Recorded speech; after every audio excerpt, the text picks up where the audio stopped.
covenant. It's a contract. So men, every time you lay down with a woman that's really not your woman, or you just want to have some fun, or you know what? Let me put it to you like this. Every time you lay down with a jump off,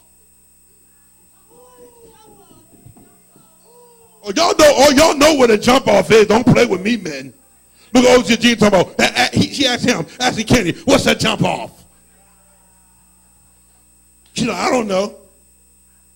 Jump off is if you got $10 overseer. No, let me explain to Overseer Gina what a jump off. A jump off is a girl that'll give you what you want if you got a couple dollars. Oh, a trick and a jump off. See, well, you know what? Yeah, Kenny, that's a trick. Because see, a jump off, you ain't got to have no money. But a jump off might be the call that comes when you see, it used to be a thing where it was just the men. But nowadays, women have turned the tables where they just want what they want. You go home now. Oh, come on, somebody. Don't look at me like I'm crazy in this house. I'm talking to the men. Didn't y'all tell me this was men's day? And I figured since I'm the pastor, I'm supposed to talk to the men about men issues. We got young guys here that got to know this kind of stuff. And to the international, and to my internet family too, you need to know it too. So I want every man in this house to know that God has a covenant with your penis. And if you use that thing for anything other than birthing a generation, you are breaking the covenant. See, let me tell you something, men. See, if you thought of your penis as not just a penis, but think of it as a covenant. See, then you would see it differently. You would use it differently. Oh, come on, man. Look, don't let me lose you guys. You would use it differently. You would normally see if you think of it how God thinks of it, then the jump off don't stand a chance. Because you understand, men, how important your seed is. See, it ain't about that little couple seconds of pleasure. Come on, y'all, what's wrong with y'all?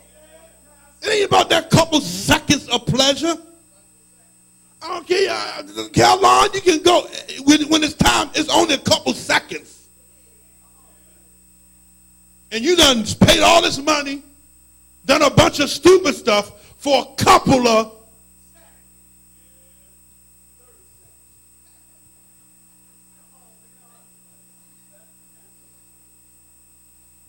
But God says you got to see this thing differently. Because there's something coming from you that's more important than the pleasure you're having. The children, your seed. And as you bring this seed forth, you got to raise this seed up in a way that it pleases God. Why? Because what you just done, see, that's why God said marriage. See, that's why God ordained the marriage. Because marriage is a covenant. And anything pertaining to your penis, men, should be in covenant. Last I checked, there is nothing that covenants with hoochies. What's wrong with y'all? You ever heard that word? Do I need to say it again? Last I checked, there are no covenant with hoochies. Say it again. Thank you. So now, God declared, I'm on a covenant with the thing that brings you greatest pleasure. Right here in Genesis 17, time between chapter 16 and chapter 17 is about 13 years. The promised son Isaac had not yet arrived. Abram, now remember God changed his name. Because in older Hebrew, there were no vowels. There were only consonants. So they would, as times changed, they would use a vowel, but they would only use a vowel as a letter carrier. So look at Abraham's name, Abram. Was what his name was at first. Am I correct? God changed his name to what? Abraham. So God inserted the AH because in the olden days, God was known as Yahweh. And that AH was a part of his name. So what God did, see, there are different kinds of covenant. One covenant talks about the covenant of swapping names. So God took a part of his name, changed Abraham's name, and put the A-H in Abraham's name. Y'all follow that so far? Okay, so watch this. So now Abraham has become, so what happens is 13 years in between, Abraham has become complacent with acceptance of the substitute Ishmael. He's had Ishmael. And y'all know, and let me go back and tell you, I'll get into how he had Ishmael in a minute. But once again, I see some people just came. I'm sorry. Before y'all get shocked today, it's Men's Day. And we're talking about the penis covenant. So when y'all hear me say that word, don't think, what the world going on in this church? No, it's part of Men's Day. I want you to know that. Okay. So now, I didn't want to shock the guests, but you know what I'm saying. But anyway, 13 years. Abraham got his name changed. Before Isaac comes, he get complacent with the substitute Ishmael. In chapter 16, chapter 17, here he's 99 years old. Chapter 17 is where he realizes the failures of his own efforts. Once he realized that, God saw the opportunity to bring forth what he had promised. See, sometimes you got to get so far out there that you realize that in order for you to get back, you can't get back on your own. Oh, I wish I had a church here today. You got to sometimes get so far out there that God said, you know what? I'm going to take you all the way out. You're going to go do all that crazy stuff. And God said, when you get to the place that you realize you ain't got nobody but me, God said, you'll be back. And so this is what's going on with Abraham in chapter 16. He does something against that he shouldn't have did and had a son Ishmael. We're going to talk about that in a minute. So now he realizes that, and God saw the opportunity to bring forth what he promised. Here's number one. Point number one. A substitute won't work. Come on. Look at another man and say, man, a substitute won't work. Tell him, a substitute won't work. Because in Genesis 17, verses 6 to 8, here's something he said. He said, listen, he said, I will make you, I will establish you, and I will give you. See, God said, I'm going to do this stuff for you. God said, there are some things I can do you can't do. I'm going to make you, establish you, and I'm going to give you. Point number two, watch this. It takes God to accomplish God things. Woo! Can they don't understand that duty, huh? It takes God to accomplish God things. See, guess what? What we read in chapter 17, God making a covenant with the penis, baby, only God can do that. Come on, somebody. Only God. See, there are certain things only God can do.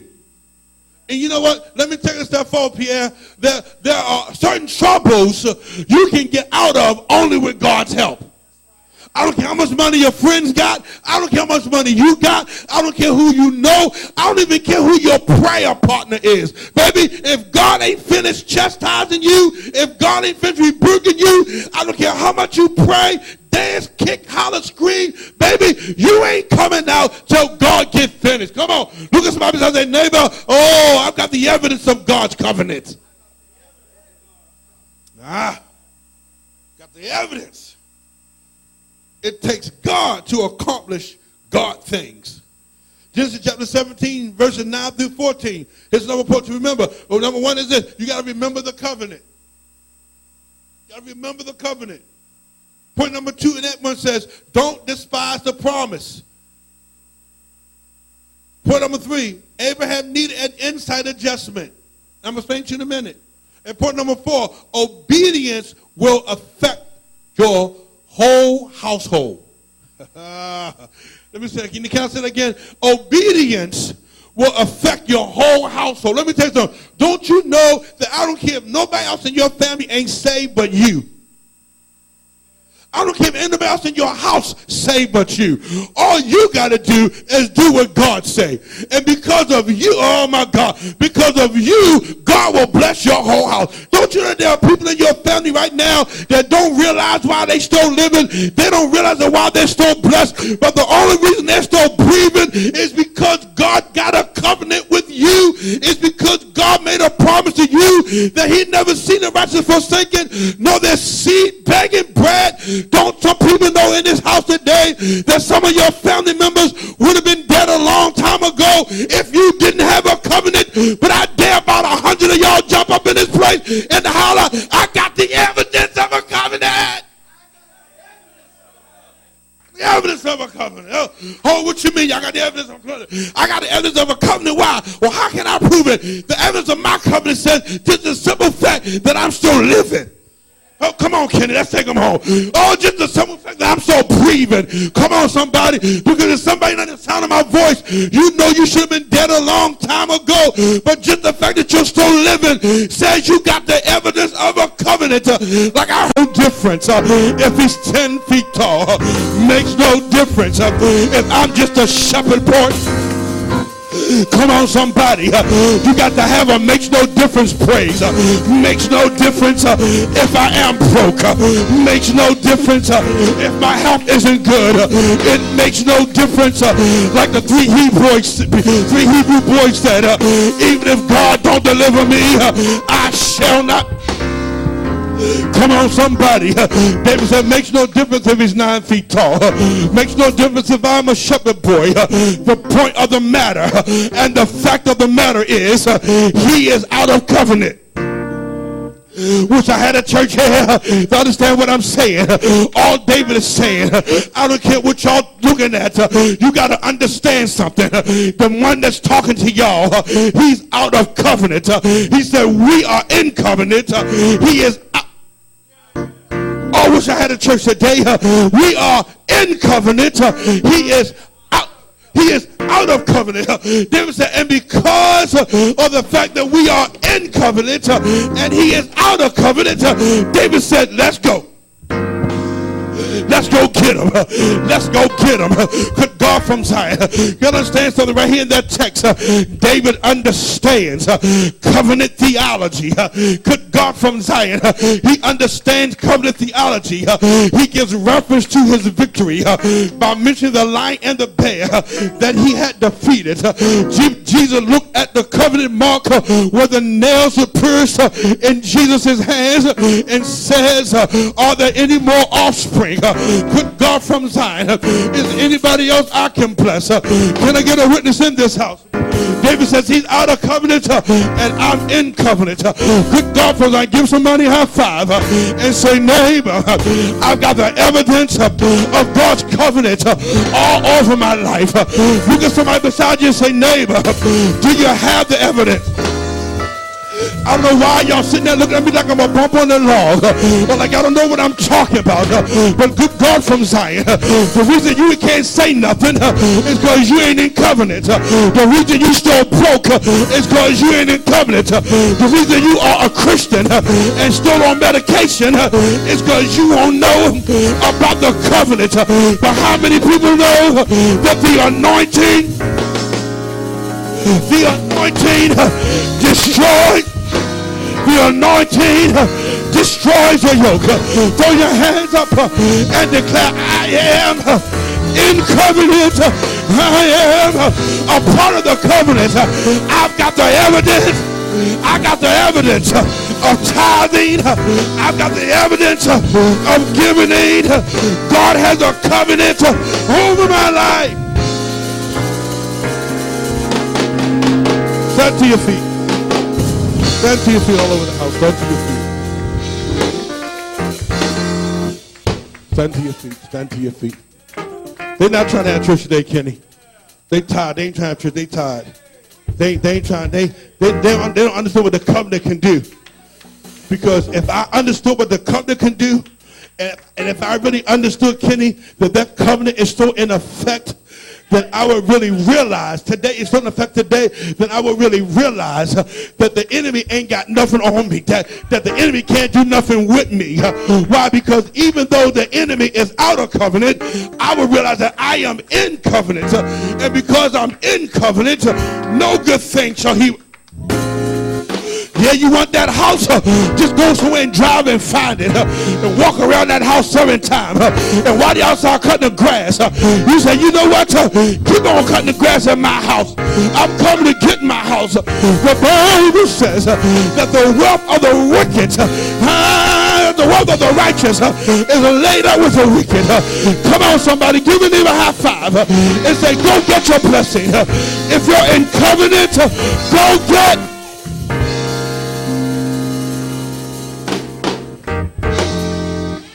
I don't know about y'all, but I've been through enough, and I've been going through too much. And there's one I realize it's time. Come on, somebody. Anybody realize that it's time? Oh, come on, somebody. Look at somebody beside and say, neighbor, I come to prophesy to you today and tell you that it's time for the covenant to take effect. Good God from Zion. It's time for the covenant to take effect. God made a covenant with my family over 2,000 years ago, and I come to tell somebody I'm tired of being broke. I'm tired of being busted. I'm tired of being disgusted.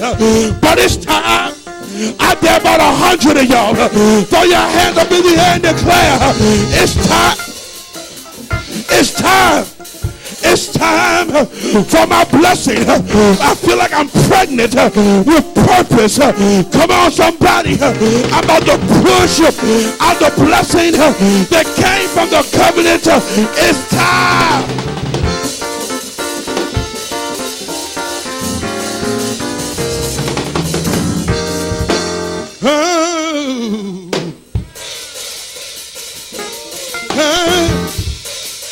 I wish I would catch that.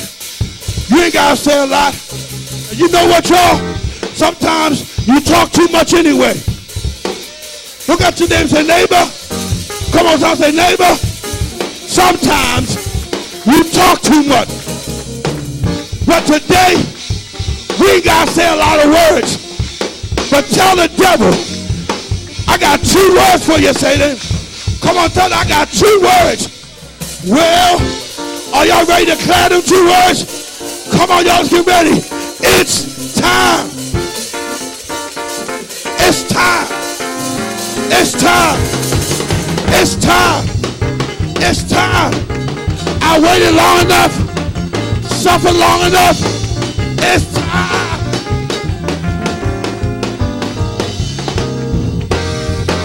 Hey. It's time. It's time. I'm part of the covenant.